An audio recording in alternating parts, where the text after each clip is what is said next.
Hi everyone, it's Jake and Nadia and our girl Sedona. She wanted to say hi as well today. And we are here to review Buzz Lightyear. It's just called Lightyear, actually. Disney Pixar's new spectacular entertainment, Lightyear, which flopped at the box office, and we only saw on Disney Plus because just had a free trial. Yeah. Well, no, it wasn't a free trial. We had a free trial through Hulu, and then we added Disney Plus, which was cheap. And I had very low expectations because I'd heard that it was very blah. It just nobody really seemed to care about it. It didn't perform well. I thought the idea of Lightyear itself, the premise of the whole movie was kind of ridiculous. And I was like, are they really making this movie? I mean, to me, it's like Buzz Lightyear as a character is great because he's like comic relief. He's funny. Interesting thing about Buzz Lightyear is that he's a toy, but he thinks he's this like cool character.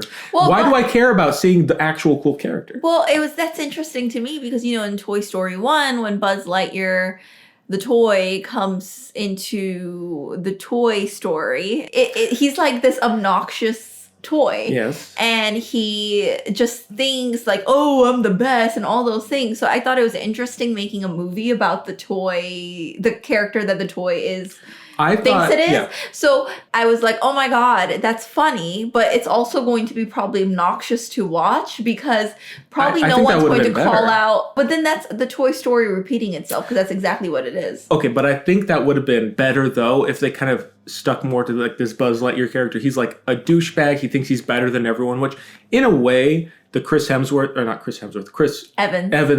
of Lightyear, he is sort of like that, but to a mild degree. Yeah. And it's like the movie's so dull at a certain point because you can see his character development and it's like, okay, so this is what's going to happen. We know that he's going to overcome this thing. It's very dry. It's very by the numbers. You know, I thought the first act was great. Before we go any further, how would you rate it? 7 out of 10. What? Yeah. 7 out of 10? What would you rate it?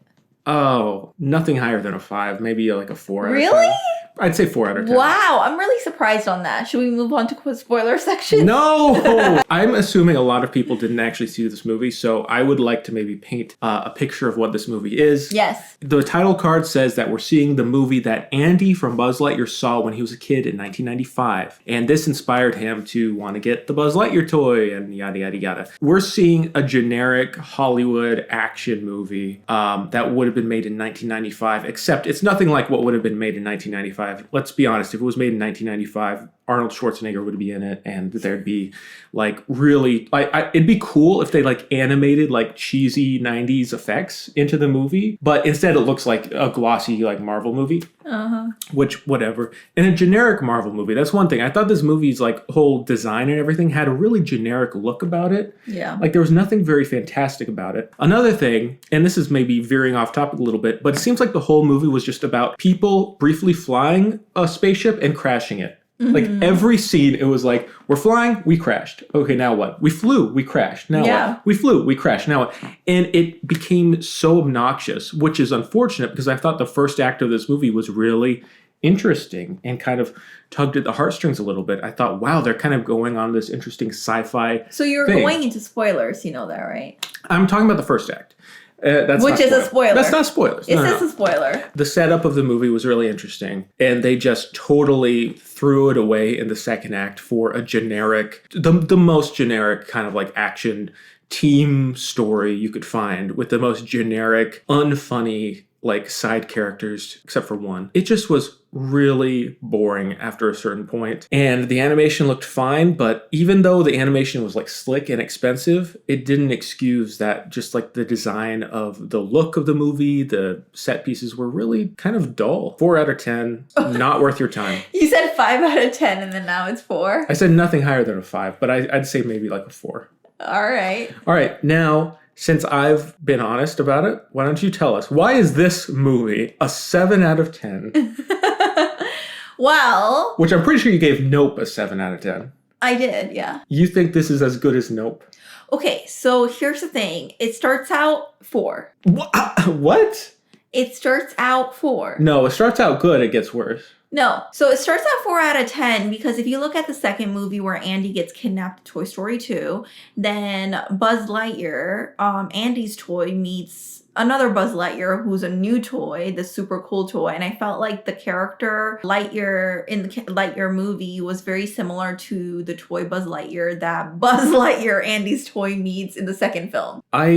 In the Yes, not really. Okay, because my problem is that this character is he's not even that bad in a way where it's interesting to watch. But here's the thing, like, you could do a Buzz Lightyear movie where it's like he's not a great guy. Like, he has admirable traits, but he's really, like, bad. This movie, like, the only thing bad about him is that he's, like, not really a team player. You know, and it's like... But that's basically the same thing as the persona of Buzz Lightyear in the Toy Story film. This is why I rated it lower, because there was no excitement, it was no interest, it was nothing at all. When I thought it got good was later on when Buzz Lightyear, and I don't want to get into the spoiler section, I think that the Buzz Lightyear at first was very similar to the Buzz Lightyear that Andy's Buzz Lightyear meets in Toy Story 2. And then when he was starting to, like, when he gets stranded in this planet, that's when I really felt like the character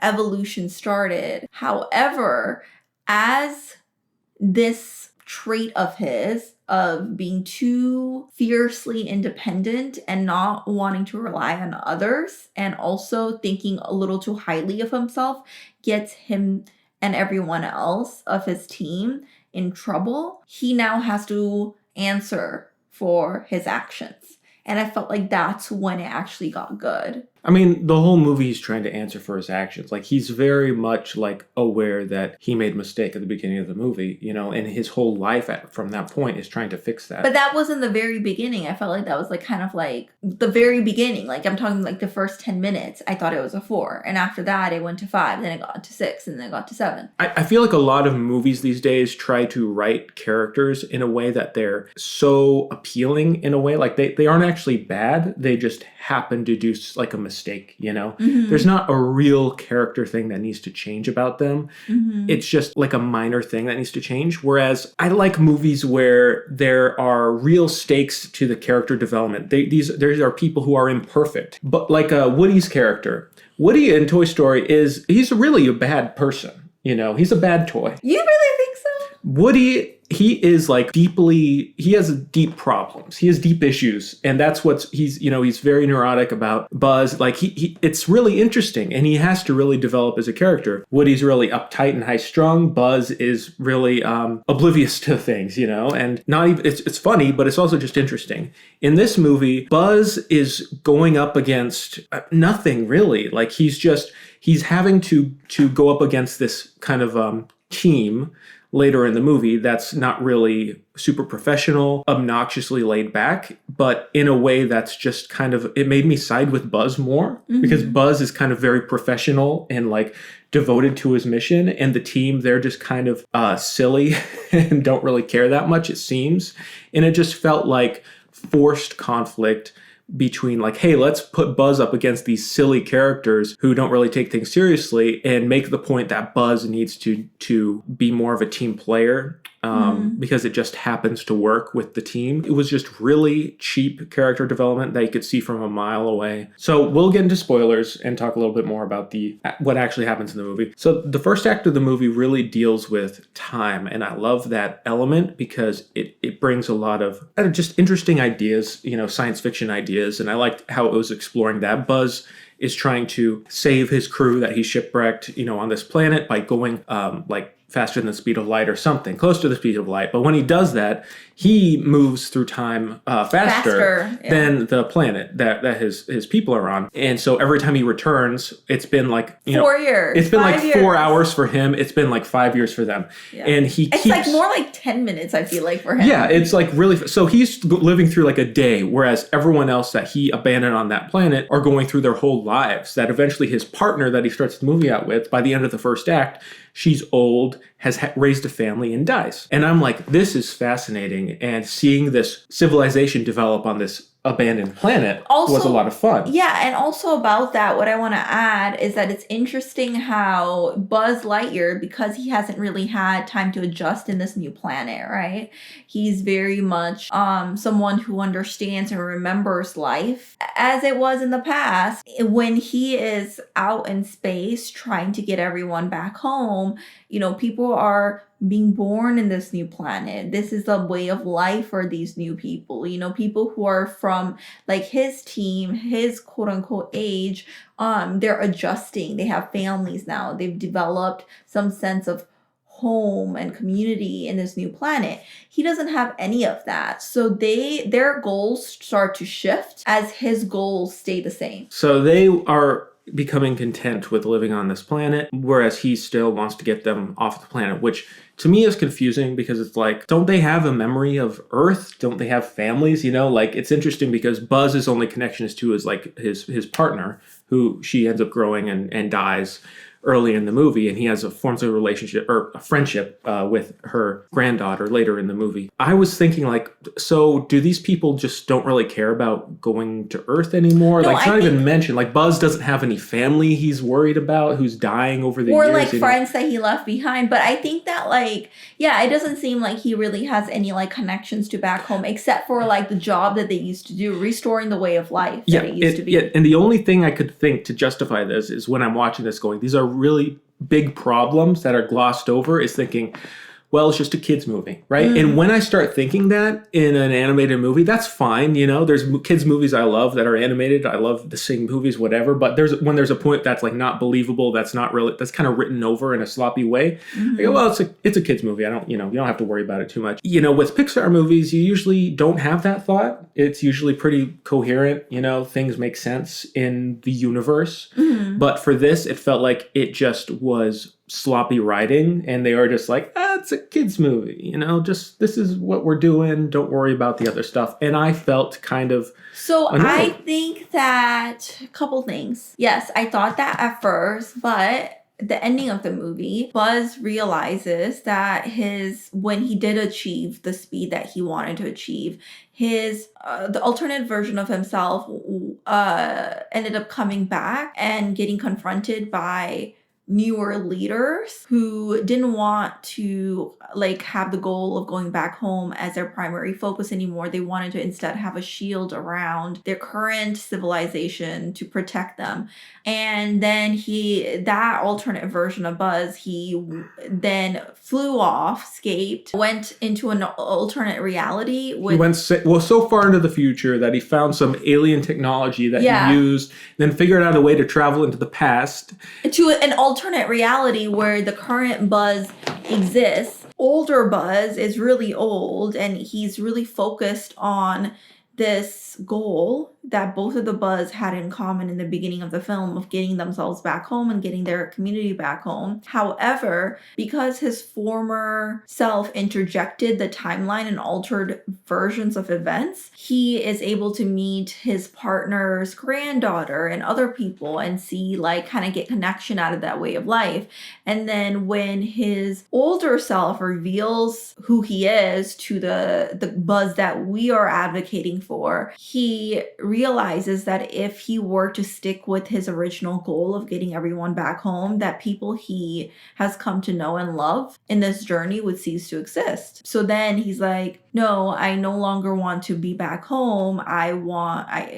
Because I don't want these people not to exist. So then he fights his older version of himself. And that's when I felt like he realizes, oh man, I'm very not reliant on other people. I'm very not trusting. And he kind of has a realization of flaws within himself. He's able to develop his character arc that way. Which again was incredibly predictable. It was predictable that he was going to have an alternate version of himself as a villain. No, he has to kill. No, but it became very predictable about his wanting to just accept the timeline, and accept, and not want to change things and accept that he just needs to be more of a team player and whatever. Well, yes, of course. In the beginning, because he made a mistake because he wasn't a team player, it's very obvious that this is the arc. This is his trait that he has to overcome through the inciting incident and through the ending of the film. However, I don't think that it was completely predictable that he was going to be faced with himself.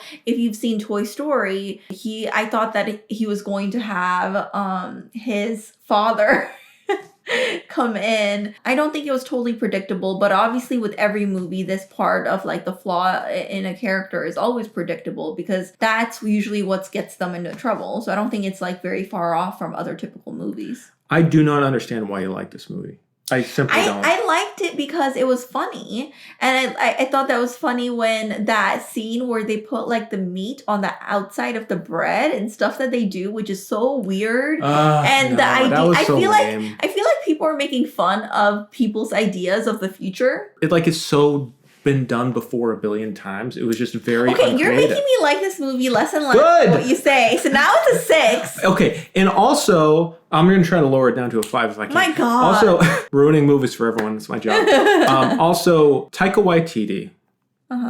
I'm sorry, but ever since watching Thor: Love and Thunder, I cannot hear his voice without getting really annoyed. He's been in so many movies and TV shows lately as the kind of quirky, silly character, comic relief. This movie had way too many characters like that. Basically, the whole team, Buzz's team, when he's trying to fight the robots, which again was when the movie got boring because it was interesting seeing the civilization develop. They're starting to reject Buzz and want to stay on Earth. And it's like Buzz is going to have to maybe fight this new fascist system that's been developing, this civilization, whatever. But no, he just comes back. There's robots that are there now, and they just have to fight the robots. Turns out the robots are controlled by him in the future, but that's later on. Most of the movie, we're just like, okay, these just boring-ass robots we're fighting. The supporting characters that he's having to train or deal with and he wants to avoid, they're all really just weird. Like the Taika Waititi character, he's just goofy for goofy's sake. Like he really is not taking the mission seriously. The older convict woman, she probably more interesting, but also I don't think used very well. And then the granddaughter of his former teammate, she starts out like an interesting character, but then is just kind of like reduced to the role of, I can't live up to my grandmother's, legacy because I'm scared of space. And like, that's funny. But I don't think that was funny. I think that was like the arc of her is that like she has so much pressure having the name that she does. And then I think it really one of the things that I really liked about the film is seeing that everyone who started out, who you see as excellent right now, started out with lots of mistakes, started out as an underdog, started out with not knowing what the heck they were doing, and to not let that stop you with in mind that this is mostly focused towards kids. I thought that was a great message. That's fine. Like I get there's the message, there's the characters, the familiar beats. It just felt like in the similar vein of the lesser Pixar movies like Monsters University, a movie I deeply don't like. Cars 2. I like that movie. They are very formulaic, right? Like they work on a screenplay level. Like you look down like, yes, these are the beats you need for the screenplay. They all work. They add no real interesting character moments or it's more nostalgic feelings, right? It's just such a waste of energy. Like it just feels like it was created by an algorithm. I'm just deeply I don't know. I mean, you could say that about like the Star Wars prequels. No, I don't think so. I think the Star Wars prequels are bad in a way that could only be created by George Lucas. They're like unique. They're bad in a way that's like not right. Like that's not how you make a movie, But that's what's interesting about them, I think.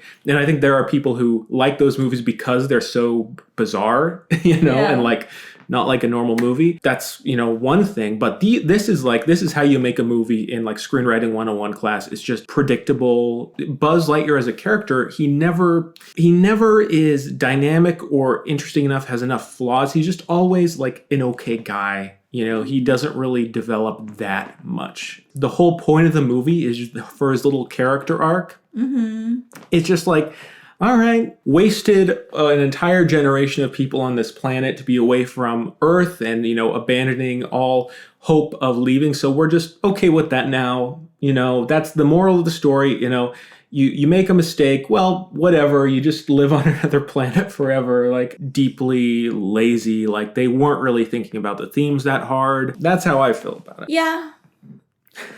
I mean, I've already said what I feel about it. So you're still on a 6? I'm on the 6.5. I don't think I can I really love the character arc, and I really like what as you agreed with, where we were seeing civilization. I really like that the old generation meets a new generation, the struggle within. I think that's very relatable. And I also like that at the end of the film, they learn to coexist and learn that there's differences in the way they think because of different experiences, and that's okay. I think that's a very realistic thing to have. I mean, I suddenly have that with, you know, and I'm sure lots of people do with their parents, with their grandparents, and things like that. All right. Well, I think we should wrap this up.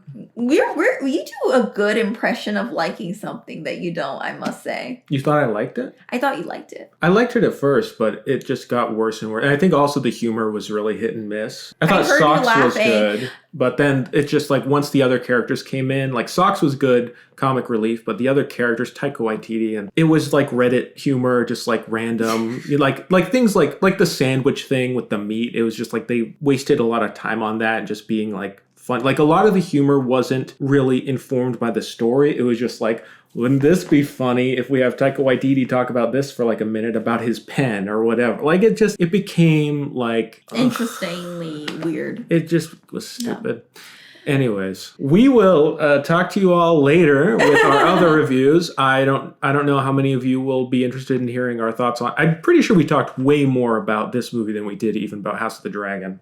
Well, because the House of the Dragon we talked about in episodes. But also it was just good. You know, when something's, I think this is a lot more fun to talk about for me because there are flaws and we can like dissect it. Whereas a show like House of the Dragon, like so far it's just like, yeah, good job. And I want to say that I know like Buzz. So Lightyear is directed more towards, I feel like, a younger audience, but I do think it's also directed towards like our age group or people who are like millennials and Gen Z because we grew up with Toy Story, the movie. So I do think like it makes sense for it to also be directed towards that kind of audience. So I liked reviewing this and watching this because it gave me very much more nostalgic feeling. We'll talk to you guys later. Talk to you later. Bye. Bye.